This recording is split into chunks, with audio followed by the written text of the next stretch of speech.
Sup people, it's Quaggan here, just coming at you with another update video, and this video is on my build. I've had a few people in game ask me what build I'm using for map completion, so as map completion is drawing near, I thought I might as well share it with you guys. It may be a bad build, it may be a good build, it's just something I put together. I don't normally play Guardian, so it's just something that worked for me, and I thought it worked well for what I was trying to achieve, and that was to get through the maps as quick as possible. So basically, it's full Berserker armor with Flame Legion runes. The reason I took Flame Legion runes was for the 7% damage output and the power and the burning duration. On my other Guardian that I use solely for dungeons, I use Scholar runes, but I didn't want to spend that 30 plus gold on runes again. So I thought went for a cheaper alternative to still give me that damage output. And I found they've worked really well for what I've been trying to do. All the weapons I use, Berserker stats. The sigils are negotiable, that's what you feel comfortable with. Mine are all damage increasing. Basically I've got Bloodlust, Accuracy, and different sigils like that. A Sigil of Force. If you don't want to use stacking sigils, Sigil of Force is really good as well.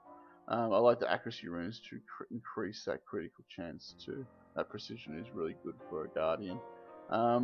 All of my trinkets are Berserker as well, except for my amulet. My amulet is still Power, Toughness, Vitality, left over from my World vs. World build. I'd rather take that little bit of a damage decrease to have that 15% Karma buff that I've got from that Karma infusion, so that's the whole reason behind that. My skills that I got on the bar, I'm using Shelter. Basically, it gives you a 2-second block. That's the whole reason I'm doing it. It's a quick heal, and it can't be interrupted, so that's why I like that.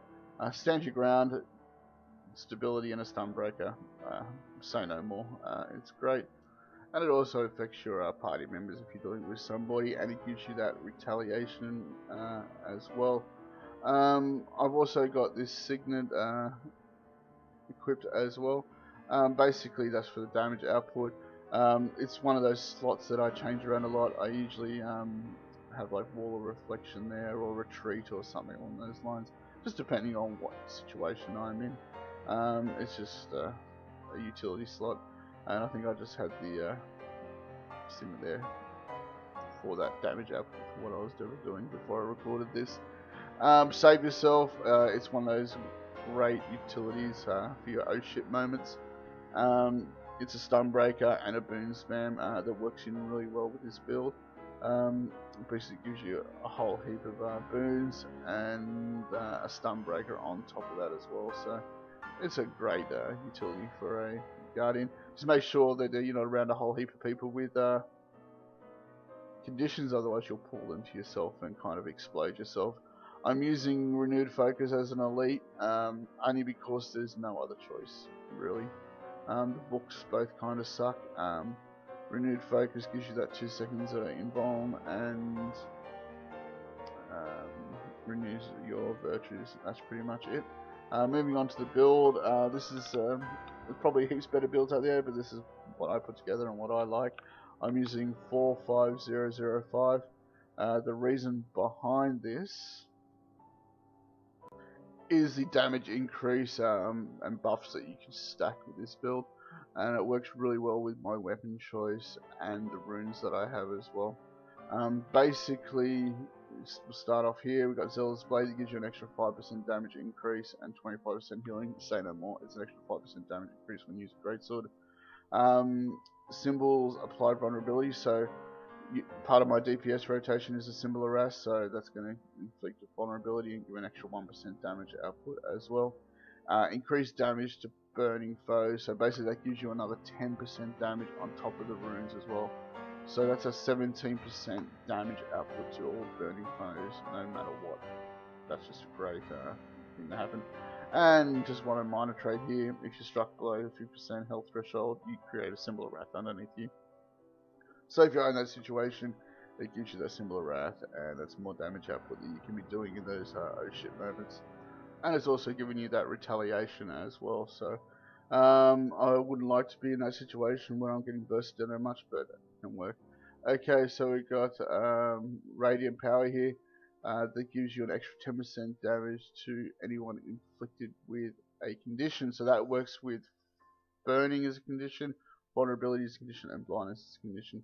So even without the weapon bonus there, you've got a straight up 20% damage against burning foes, 27% damage against burning foes. So that's brilliant there. Already is worth it, I think, with the runes, just with that trait there, and along with the burning foes trait.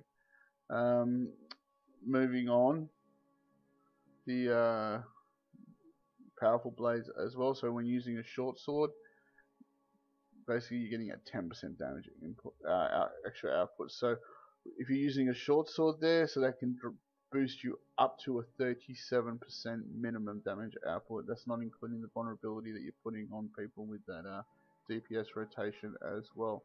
The next one is Virtual Justice is renewed on killing a foe. That's great because you're using your Virtual Justice to spam burning onto your foes.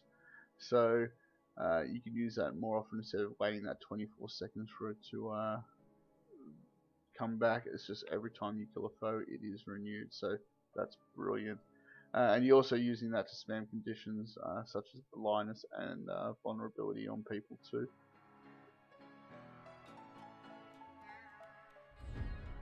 So with that blindness and vulnerability, the next trait is inflicting blindness gives you vulnerability, and that stacks well with the radiant power. So basically, every time you blind somebody, you're giving them 3 stacks of vulnerability. So using that virtue of justice, along with all the other traits, gives you a minimum of 40% damage output now. Because you're constantly putting blindness and vulnerability and conditions and burning. So if in any situation, you should be having at least a 40% damage output. We've also got a 1% damage output for every boon on the next trait. So as you can see here with Save Yourself, that's 8 boons on demand. So that's another 8% damage output. So now we're at 48% damage output, not including vulnerability stacks that we're putting on people, and that's countless. That's just great. So we've got the Virtual Justice, we've got Supreme Justice here. This increases the burn duration and reduces the trigger times for your Virtual Justice. So you don't have to be spamming it if you don't want to. Every 3 hits you're going to be putting burning on people if you forget to press it. So it's just a great trait to have, I think, as well. Another minor trait there is giving you extra damage output for Aegis.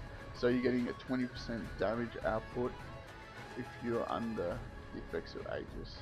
So with that, with all the other bonuses, we're looking at upwards of a 70% damage increase with Aegis. So you're going to be bursting people down pretty quick with things like if you got Retreat on your bar that gives you Aegis, or just by hitting your F3 and renewing your Aegis, you constantly access to that extra 20% damage output, and I think that's great.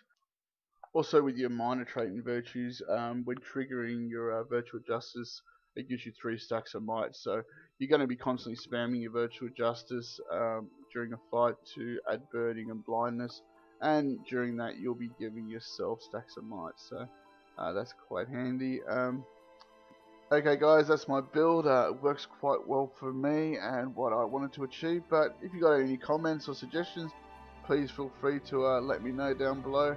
If you're a veteran guard and you got better builds that work for PvE, please feel free to leave me a suggestion down below. I should be finished with map completion this afternoon with any luck. If I do, I'll make a short update video to let you know exactly where I'm at with the legendary and what's left to go from there. So until then guys, take care, and I hope to see you in and around Tyria. Bye.